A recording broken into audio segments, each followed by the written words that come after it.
Back against new calls from the First Lady and the President, basically to get him fired, this time over a joke he made last week, days before the White House Correspondents' Dinner. And of course, our First Lady Melania is here. Look at Melania, so beautiful. Mrs. Trump, you have a glow like an expectant widow. Again, that was days. Uh-oh, we got friendly fire? Yeah, I know. Secret Service agent shot during Trump assassination bid may have been hit by colleague. I know. I brought this up. I suspected that was the case the first night, and people got mad at me. Before the incident Saturday night, the attempted shooting there. But now the First Lady says his words, Jimmy Kimmel's words, are corrosive and that they deepen the political sickness within the country. And she added, it is time for ABC to take a stand. President Trump also said that Kimmel should be fired and said the joke was a despicable call to violence. Kimmel pushed back during his monologue overnight. Obviously was a joke about their age difference and the look of joy we see on her face every time they're together. It was a very light roast joke about the fact that he's almost 80 and she's younger than I am. It was not by any stretch of the definition a call to assassination, and they know that. I've been very vocal for many years speaking out against gun violence in particular, but I understand that the First Lady had a stressful experience over the weekend, and probably every weekend is pretty stressful. I like that he did not back down, by the way, and he just doubled down, tripled down, quadrupled down on this. Beast mode. I can't believe I'm saying this, but I am 100% in support of Jimmy Kimmel on this endeavor. Okay? I listened to this earlier. He just doesn't give a shit. He's like, he just keeps going boom, boom, boom, boom. This is exactly what you're supposed to do, by the way. These guys are cynical, sinister assholes. Okay? They traffic in some of the most dangerous rhetoric, some of the most violent rhetoric. Do not back down. Only apologize if you did something worthy of an apology. Okay? That's been my policy. That's been my policy since day one. Okay?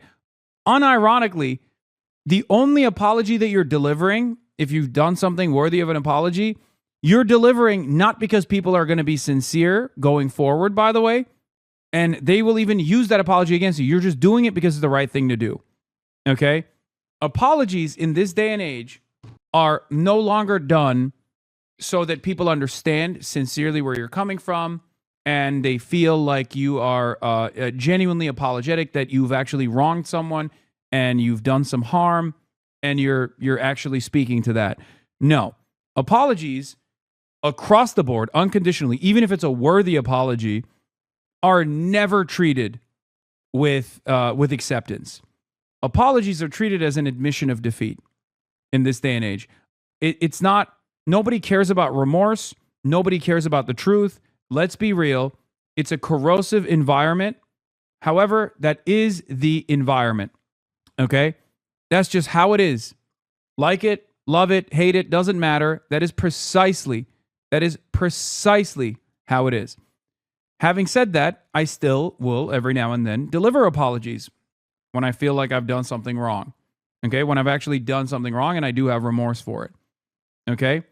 But I don't do it because I think people are going to turn around and be like, oh, I accept your apology, King, and be understanding. I know full well that people will use it against me. I mean, look at the fucking 9/11 stuff. They still bring that shit up all the time. It doesn't matter. Okay? It doesn't matter. Graham Plattner apologizing for the tattoo. Great. You know, it was fantastic. It was right. It was the right thing to do. It's, ridiculous. But that's precisely the reason why I don't fuck down when cynical grifters will say, oh, your rhetoric is violent. You're doing this. You're doing that. Fuck you. Fuck you. Your boos mean nothing when I see what has made you cheer. Okay? And I'm glad that Jimmy Kimmel is also keeping that energy here. That house. And also, I agree that hateful and violent rhetoric is something we should reject. I do, and I think a great place to start to dial that back. Why are you in New York City? I'm in New York City because I have to attend an event. As a matter of fact, I have to go fairly soon. And I'm doing a bunch of other stuff while I'm here as well, like interviews and things like that. Would be to have a conversation with your husband about it because... All right, with us this morning, CNN Media. Dog, that's a Rick and Morty quote. Shh, shut the fuck up. Shut up. I know it is, but no one else, but it goes hard, okay? We don't have to admit that. Media analyst Sarah Fisher from Axios and CNN chief media analyst Brian Stelter. Brian, let me just start with you. Jimmy Kimmel, to my eye, didn't look particularly nervous last night as he was delivering that monologue, and it was notable that he was there at all. ABC didn't step in to take him off the air. As it absolutely was. Yeah, they've done that before, kind of.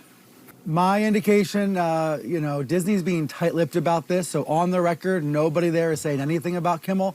But my sense, talking with sources, making calls overnight, is that Disney is absolutely standing by Kimmel. And you can see that because he was on everyone's television sets last night. But more importantly, behind the scenes, there have also been signals to Kimmel and to his team that the company is with him, that the company is not wavering, that the company is not going to try to knuckle or maybe cower in the face of Trump's pressure. And that is, of course, notable because of last fall, because of Kimmelgate last fall, when he was yanked from the airwaves. The reason he was yanked from the airwaves back then was in part due to local stations with cozy ties to the Trump administration that yanked Kimmel's show locally. The big difference in this case, John, is that those station group owners, Nexstar and Sinclair, they haven't done a thing. They haven't said a word. I think they learned last time that it was a mistake to pull Kimmel, and so they're not doing it this time. So we're seeing a big difference in the power dynamics here. Frankly, John, Kimmel has all the power this time.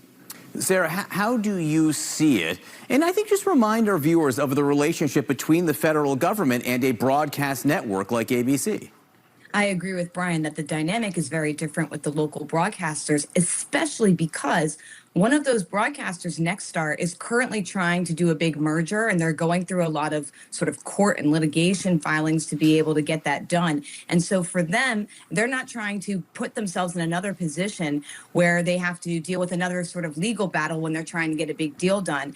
I think broadcasters are very vulnerable to these types of attacks from the president in this administration because the FCC, the Federal Communications Commission, has jurisdiction over broadcasts. They don't have jurisdiction over internet properties or cable networks like CNN. And so for ABC, which is just one subsidiary in this broader ecosystem that is owned by Disney, they make their parent company more vulnerable to any sort of deals being stopped or probed or evaluated simply by existing as a broadcaster. That's why, John, you saw ABC and CBS settle lawsuits with the president, but not print publications, which aren't regulated as closely by the federal government, like the New York Times, the Wall Street Journal. I want to bring in CNN political analyst Michael Singleton and Sochi Hinojosa. I'm glad to have both of you here. All right, look, you know full well that this was asked of by the president and the first lady. They were offended by what he said. It did take place 2 days before the White House correspondence, and we know, of course, what happened on that occasion. Sochi, what's your reaction to Kimmel's essentially pointing the finger back and saying, I think this should be a larger conversation, Mr. President? Well, I think there has been this larger conversation over the last 24 to 48 hours about political rhetoric. And I do think it was a joke, and I'm glad he was able to address it. And he was talking about his age. Nobody wants anything to happen to this president. There is, I do experience a little bit of joy seeing CNN have to do the autism power hour that I have to engage in all the time with my fucking audience anytime they see any joke on screen. Okay. It is kind of funny to watch mainstream media go through the motions as well and be like, well, technically the joke was actually about, her hating Donald Trump and the fact that Donald Trump is old. It's wonderful that they also now have to address all of this shit. Yeah. Legalize comedy is what I say. But on that note, I must leave you early. This is a true half-day Hasi moment, 4 hours and 25 minutes, because I have to go.